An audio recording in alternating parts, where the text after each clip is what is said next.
Mateus capítulo 27, versículo 32, nós estamos finalizando, encerrando essa conferência a qual o próprio Cristo nos confiou.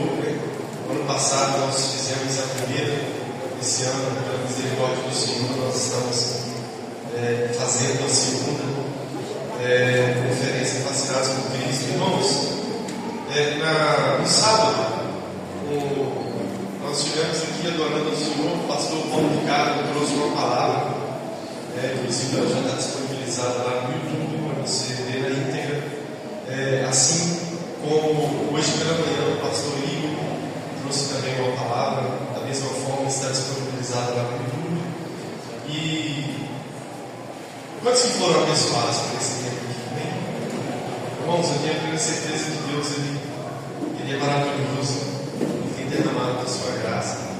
E hoje eu quero falar um pouquinho, para finalizarmos, pela misericórdia do Senhor, falar um pouquinho sobre ser fascinado pela cruz de Cristo. Quero falar hoje sobre a cruz. E o texto é esse, Mateus 27, vamos lá. E quando saíram, encontraram um homem sirineu chamado Simão, a quem constrangeram a levar a sua cruz. E chegando ao lugar chamado Gólgota, que significa lugar da caveira, deram-lhe a beber vinho misturado com fel, mas ele, provando, não quis beber.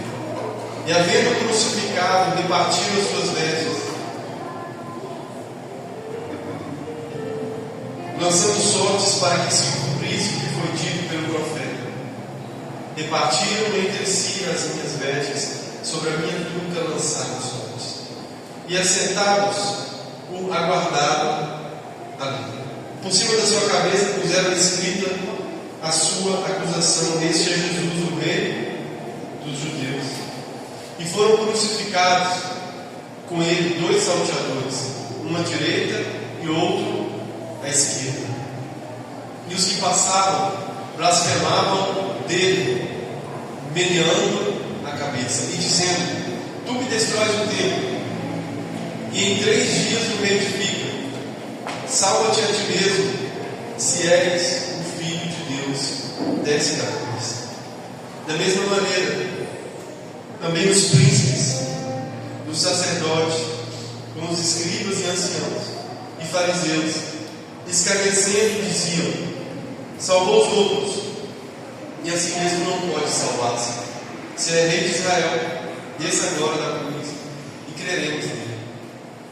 Confiou em Deus, livre-se-o agora, se o ama, porque disse: sou filho de Deus.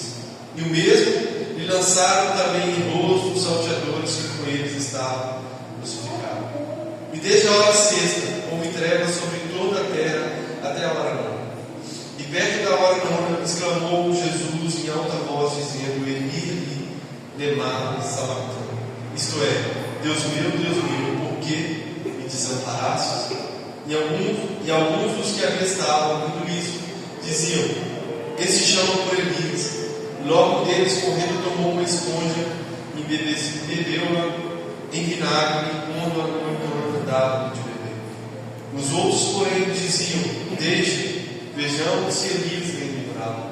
E Jesus, clamando outra vez, com grande voz, entregou o Espírito, e eis que o véu do templo se rasgou em 2, de alto a baixo, tremeu a terra e federam-se as pedras. Amém? Pai, essa é a tua palavra. Nós sabemos que ela é suficiente. Fique à vontade, Jesus, para ministrar o nosso coração, para fazer em nós aquilo que somente o Senhor pode fazer.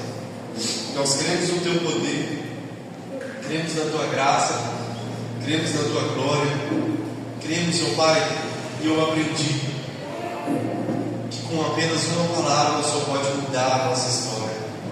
Muda a nossa história nessa noite. Faça-nos sair daqui ainda mais fascinados pela sua vida. Essa é a nossa oração, Jesus. Muito obrigado desde já. Amém e amém. Pode se sentar, irmãos.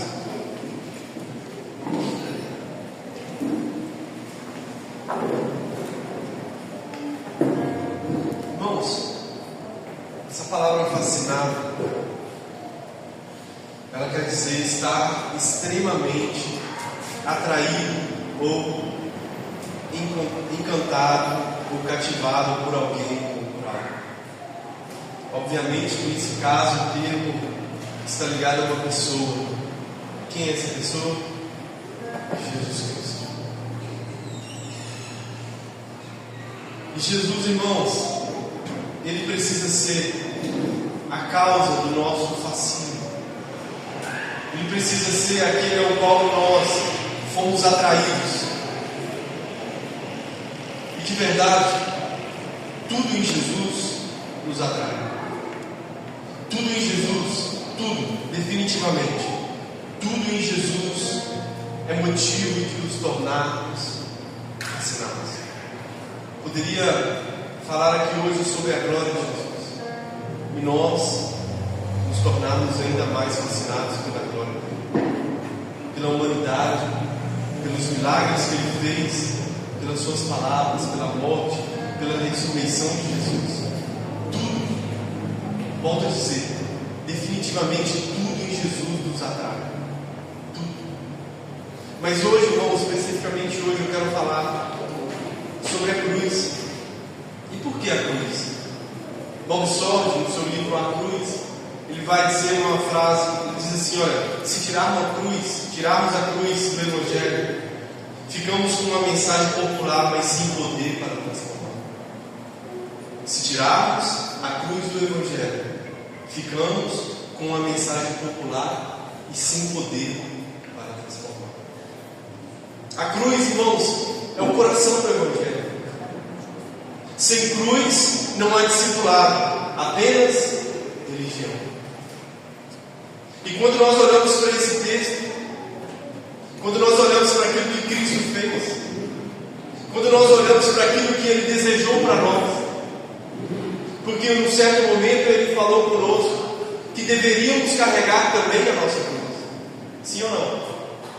Jesus Cristo falou: aquele que deseja vir após mim, negue-se a si mesmo, toma sua cruz, siga. Então a cruz é de Cristo, mas a cruz também é do discípulo. A cruz serviu para Cristo, mas a cruz também serve para nós. Logo, o que nós vamos entender é que uma vida, um evangelho sem cruz é um evangelho vazio, é um evangelho raso. E o que nos faz ser fascinado por Cristo e pela sua cruz? À luz desse texto que nós lemos, eu gostaria de compartilhar com vocês algumas questões, olhando para Jesus, olhando para a crucificação de Jesus, do que nos faz, do que nos deveria fazer fascinados por essa cruz, fascinados pela cruz de Jesus. Primeiro ponto, irmãos, que nós não podemos perder de vista é o propósito da cruz.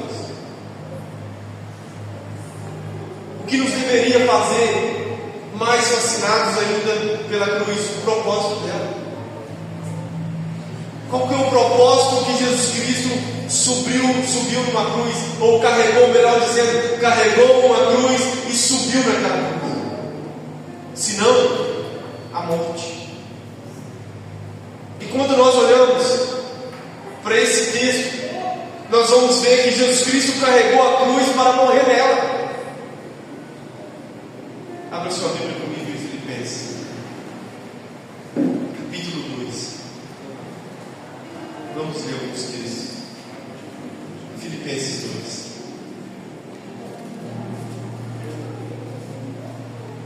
Versículo 5. De sorte que haja em vós o mesmo sentimento que houve também em Cristo Jesus, que sendo em forma de Deus não teve por usurpação ser igual a Deus, mas aniquilou-se a si mesmo, tomando a forma de servo, fazendo semelhante aos homens, e achando na forma de homem, humilhou-se a si mesmo, sendo obediente até a morte, e morte de cruz. 1 Pedro 2, 24. Olha o que Pedro vai dizer. Primeiro Paulo, nós vemos Paulo falando sobre a cruz de Cristo. Agora Pedro, 1 Pedro 2:21.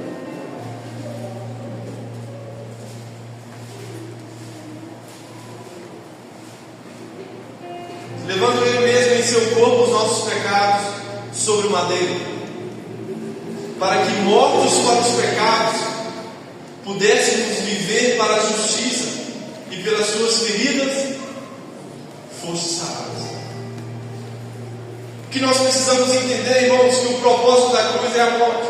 Fala assim: o propósito da cruz é a morte. E Jesus Cristo, Ele escolheu passar por isso. Ele obedeceu passar por isso. Obedeceu ao Pai.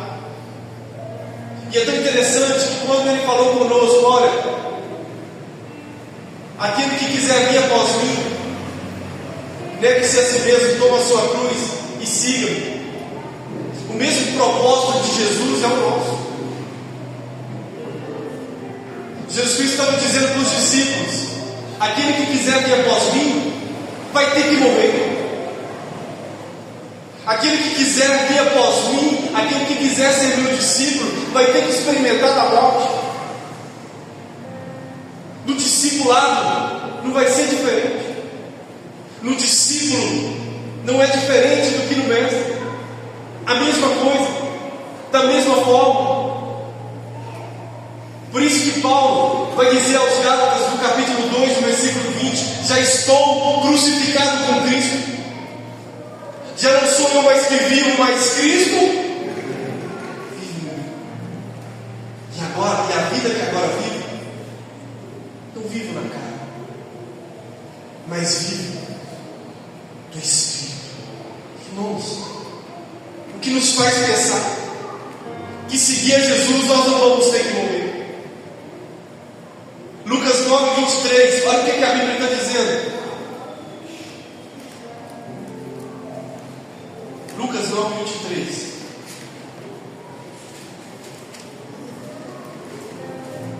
Se alguém quiser vir após mim, negue-se a si mesmo, toma a sua cruz e siga-me. Porque qualquer que quiser salvar a sua vida, perdê-la. Mas qualquer que por amor de mim perder a sua vida, a salvará. Olha aí o versículo 24. Porque qualquer que quiser salvar a sua vida, perderá. Mas qualquer que por amor a mim perder a sua vida, salvará. Então, o que Jesus Cristo está dizendo? O que a sua palavra está nos mostrando?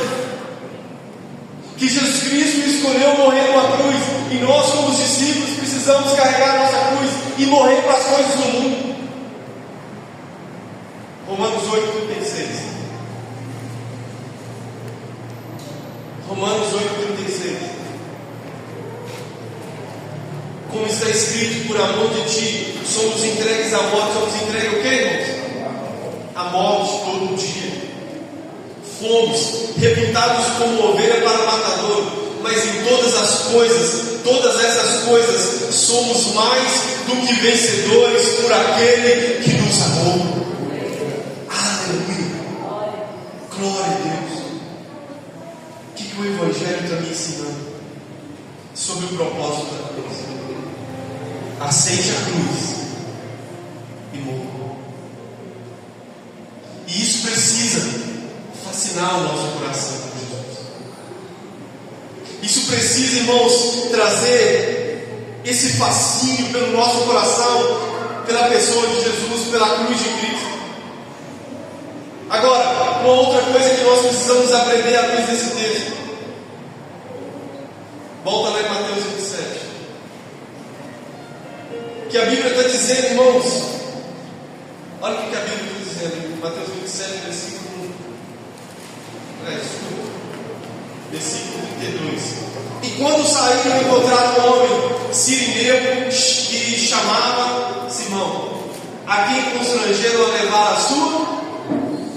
Segunda coisa que precisa fascinar o nosso coração é que nós não precisamos carregar a cruz sozinhos. Nós não precisamos carregar a cruz sozinhos. A Bíblia está mostrando, irmãos, que um certo homem, Simão Sirineu, natural de Cirene, norte da África. Aquele homem ajudou a Jesus a carregar a sua cruz. Jesus Cristo poderia impedir aquele homem de ajudar ele, sim ou não? Poderia, sim ou não? Não. Lógico. Mas ele permitiu. Tudo que aconteceu passou pela permissiva, pela vontade permissiva. Ele permitiu para que hoje nós pudéssemos olhar para esse texto e falar e declarar: se um homem ajudou Jesus a carregar a sua cruz, o que nos leva a achar que devemos carregar a nossa cruz sozinhos. Então, irmãos, o que nós precisamos aprender? Que nessa caminhada nós não estamos sozinhos. Nessa caminhada com Cristo, nós não estamos sozinhos. Primeiro, Ele mesmo está conosco. Mateus 28:20. Eis que estarei com vocês todos os dias, até a consumação do século. Gálatas 6:2, Paulo vai dizer aos Gálatas: carregai as cargas uns dos outros. E cruz é uma carga. Mas você não pode carregar a carga do seu irmão o resto da vida. Mas em algum momento da caminhada, quando estiver difícil para ele carregar, você precisa ajudá-lo a carregar. Porque Jesus Cristo foi assim com ele, irmãos. Ele foi, maltratado. Bateram nele tanto, muito, mas muito. A ponto de que aquelas pessoas que estavam batendo nele olhou para Simão, o sirineu, e falou: ajuda ele. Ajuda ele, nem que seja um pouco. E o maior erro que nós incorremos na nossa caminhada é achar que nós precisamos ou vamos conseguir viver a igreja sozinho. Não conseguimos viver a igreja sozinho. A graça da cruz está em quê? Em algum momento da nossa caminhada nós vamos ter alguém para nos ajudar a carregar. A graça da cruz está em quê? Em algum momento da nossa vida alguém vai estar intercedendo por nós, alguém vai estar clamando diante de Deus por nós e dizendo: vem, Senhor, muda a história daquele homem, muda a história daquela mulher, muda a história daquela criança, muda a história daquele jovem, muda a história daquele bairro, muda a história daquela família. Em algum momento alguém vai clamar por ele. Você carregar a cruz. Só que o inimigo é isso não tem. Ele age para tentar distanciar as pessoas de pessoas. Sabe, irmãos, quantas vezes pessoas que estão aqui, não vou citar nome para não ser injusto, pessoas que me ajudou a carregar quando estava difícil, sabe? Quando eu estava pensando em desistir, quando eu pensava assim: eu não vou conseguir chegar lá, porque o propósito nosso é chegar lá. Entende? Não é chegar primeiro, o propósito é chegar lá. Qual era o propósito de Jesus? Chegar no Gólgota, no lugar da caveira. Quantas as vezes o inimigo tenta nos afastar de pessoas, porque sabe aqui pessoas que vai te ajudar a carregar a cruz, que sabe aqui pessoas que vai nessa caminhada ser usado por Deus para aliviar a sua carga, aliviar as suas dificuldades, para que daqui a pouco você recobre a sua força e volte a carregar ela de novo. Você não precisa carregar a sua cruz sozinho. Fale com o seu irmão. Você não precisa carregar a sua cruz. Volto a dizer: se Jesus aceitou um estrangeiro a carregar a sua cruz, o que nos faz pensar que eu e você não devemos aceitar a ajuda das pessoas? Um estrangeiro não era nem um judeu. Terceiro, que me fascina nessa cruz,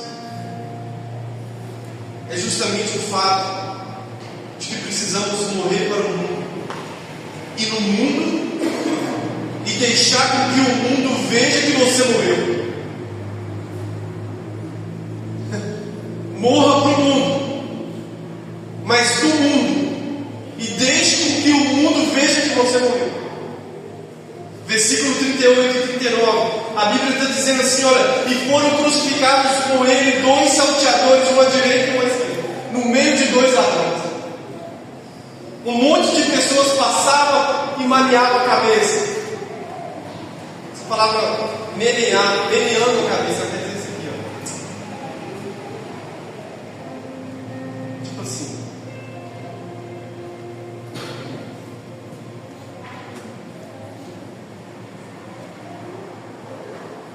Sabe por que eu aprendo isso, irmãos?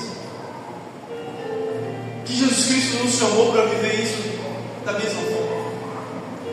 Estamos no mundo. Paulo vai dizer que aquele que ama o mundo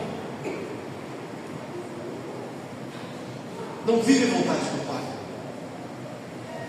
Então, morra para o mundo, mas ainda estamos aqui. Morra para as suas vontades carnais, morra para as suas vontades internas que não condiz com a realidade bíblica. Mas ainda estamos aqui sim no mundo, e deixe com que as pessoas vejam que você morreu para essas coisas que existem no mundo, e deixe com que as pessoas vejam que você morreu para os prazeres da carne.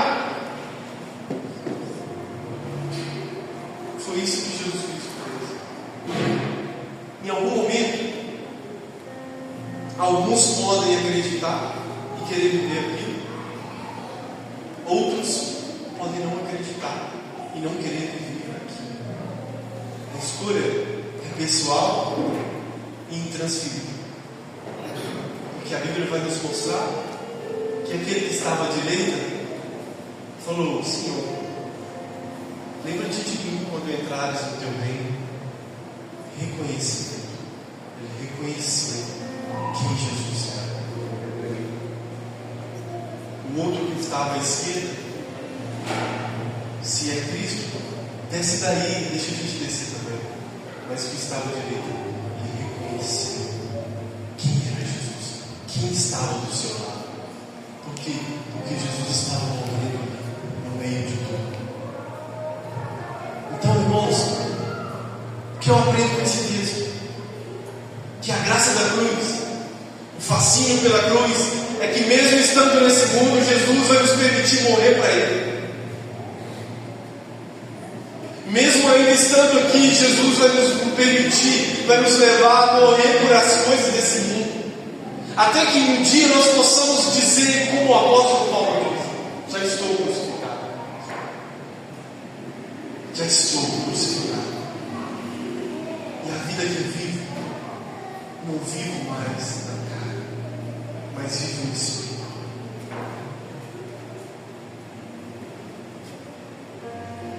Quarto, a glória da cruz é o que vem depois. Irmãos, a Bíblia fala, queridos, que Jesus Cristo subiu aquele madeiro. Você vai ver aí nos versículos 50, os últimos versículos que nós lemos, Jesus clamando outra vez com grande voz, entregou o seu Espírito, ou em outras traduções vai dizer que morreu. Eis que o véu do templo se rasgou em dois, de alta a baixo, tremeu a terra e fenderam-se as pedras. Mas o que me chama a atenção nesse texto, quando você continua a leitura, capítulo 28 vai dizer que Jesus Cristo ressuscitou. Então a glória da cruz é o que vem depois. Porque se Cristo, a Bíblia vai dizer, Paulo vai dizer, se Cristo não tivesse ressuscitado, é vão a nossa pregação, é vão a nossa fé. Logo, o fato de Cristo ter ressuscitado é o que nos faz estar aqui, é o que nos faz ter uma fé, é o que nos faz acreditar no amanhã. Como diz a canção, posso crer no amanhã. Oh, glória! Mas olha que interessante, irmãos. Em Cristo Jesus, nunca será mais importante e fascinante do que aquilo que vem depois. O que vem antes da cruz? Uma toalha? Uma bacia? Os discípulos tendo os pés lavados por ele? Depois disso, uma cruz. Mas o que vem depois da cruz? Ressurreição. E o que vem depois da ressurreição? Promessa. Não se turbe o vosso coração. Crede em Deus. Crede também em mim. Na casa do meu Pai há muitas moradas. Se não fosse assim, eu vos teria dito. Porque eu vou para o Pai, vamos preparar um lugar, e quando eu virei, vos levarei para mim mesmo. João 14, 1 e 2. Aí ele faz uma promessa: eu vou para o Pai. Então, depois da cruz, e tem ressurreição. Depois da ressurreição, existe uma promessa: eu vou para o Pai. Depois da promessa, ele fala o quê? Eu vou voltar para levar vocês para mim. Mas e depois dessas coisas? 1 Coríntios 2,9. As coisas que os olhos não viram, os ouvidos não ouviram, nem chegou ao coração do homem, é o que Deus tem preparado para aqueles que o amam. Entenda algo. João, na ilha de Patmos, capítulo 1 de Apocalipse: seus olhos como chama de fogo, seu cabelo branco como a neve, seus pés brilham como latão reluzente, a sua voz como voz de muitas águas. Para João estava maravilhoso, porque ele foi jogado ali para ser comido pelas feras. Mas para Jesus, sempre o que vem depois pode nos surpreender. Para ele estava maravilhoso. Senhor, eu acredito que ele poderia ter falado assim: não, para mim está bom. Eu fui jogado aqui para ser martirizado, segundo a história, principalmente Eusébio de Cesaré vai dizer a história eclesiástica, de que João foi jogado ali porque o governador de Roma tentou matá-lo dentro de um caldeirão de óleo fervente, não conseguiu. Aí ele falou: não conseguimos matar ele, não, vamos jogar ele lá para o meio das feras. Só que aí Deus vai dar uma revelação para ele de como Jesus Cristo é. Tá bom? Aí vem capítulo 2, as cartas às igrejas, capítulo 3, as cartas. Só que quando chega no capítulo 4, já estava bom para ele. Sabe o que Jesus Cristo fala para ele? Sobe aqui, versículo 1 do capítulo 4. Sobe aqui, que eu vou te mostrar as coisas que eu tenho depois dessas. E aí você vai começar a ler o livro de Apocalipse. Tantas coisas que Deus, que Cristo revela para João depois disso, tudo aquilo que ele já tinha alcançado. Sabe, irmãos, em Cristo Jesus, o que vem depois sempre será maior do que aquilo que já experimentamos dele. E se amanhã ou depois, cara, você experimentar por uma graça sobrenatural na sua vida, na pessoa de Jesus, depois da manhã ele vai te surpreender de novo. Por isso nós estamos aqui orando: faz de novo, Jesus. Por isso nós estamos aqui clamando: faz de novo, como nos tempos passados. Mas Ele pode fazer infinitamente mais. Ele pode fazer infinitamente mais. Sabe por quê, irmãos? Porque Ele é Deus, porque Ele ressuscitou, porque Ele está vivo. Agora, entenda algo: essa é a glória da cruz. Salmos 30, versículo 5. O choro pode durar uma noite, mas a alegria vem pela manhã. Isaías 60, versículo 1. Levanta-te, resplandece, porque a glória do Senhor vai nascer sobre ti. Esse é o evangelho que nós acreditamos. É um evangelho que dia após dia nós precisamos carregar a cruz. Ser fascinado pela cruz de verdade, a cruz de Cristo. Não tire a cruz da sua vida, não deixe a cruz de lado, não deixe a cruz por nada nessa vida. Porque o que nós temos visto, irmãos, é o contrário daquilo que a Bíblia está nos ensinando. Um evangelho sem cruz, um evangelho árido, o evangelho do que não tem nada a ver, o evangelho que você pode sim viver a sua vida dissoluta, longe de Jesus, longe de tudo aquilo que a Bíblia está falando que você precisa viver. Seu evangelho sem cruz. Mas se você carregar a cruz, se você resolver carregar a cruz de Cristo, Paulo vai dizer em 1 Coríntios capítulo 1, versículo 18, que a pregação da cruz é loucura para os que perecem, mas para nós que somos salvos é o poder de Deus. Fala para o teu irmão que está do seu lado. A cruz é o poder de Deus. Deus opera mais sabiamente, mais poderosamente, nas maneiras diretamente opostas às expectativas humanas. Qual é o poder de Deus? Em última análise, é a vitória sobre o pecado. A morte não pôde detê-lo. Ele ressuscitou. Agora, irmãos, esse é o quinto e último e nós vamos orar. A cruz é o poder de Deus. Tire a cruz da nossa vida. O que ficará? Retire a cruz do discipulado. O que vai ficar na vida do discípulo? Pessoas vazias, sem propósito. Retire a cruz da igreja. O que ficará? Religiosidade. Retire a cruz da nossa vida. O que vai ficar? Se a Bíblia está nos mostrando que a cruz é o poder de Deus, e o poder de Deus, Ele ressuscitou Jesus dos mortos, Ele trouxe vida a Jesus. Esse é o poder de Deus. Se tem alguém aqui nessa noite que precisa experimentar do poder de Deus, quero te dizer, continue carregando a sua cruz. Continue carregando a cruz. Não deixe ela botar. E carregar a cruz, não pense em você que vai ser fácil. Não foi fácil para Jesus, não será fácil para nós. Carregar a cruz, irmãos, implica viver uma vida longe dos prazeres da carne. Volto a dizer, carregar uma cruz implica negar todos os dias a nossa vontade. Carregar a cruz implica olhar para Ele e saber que somente Ele é suficiente. Quando lhe faltar tudo, Jesus Cristo estará lá para segurar na sua mão.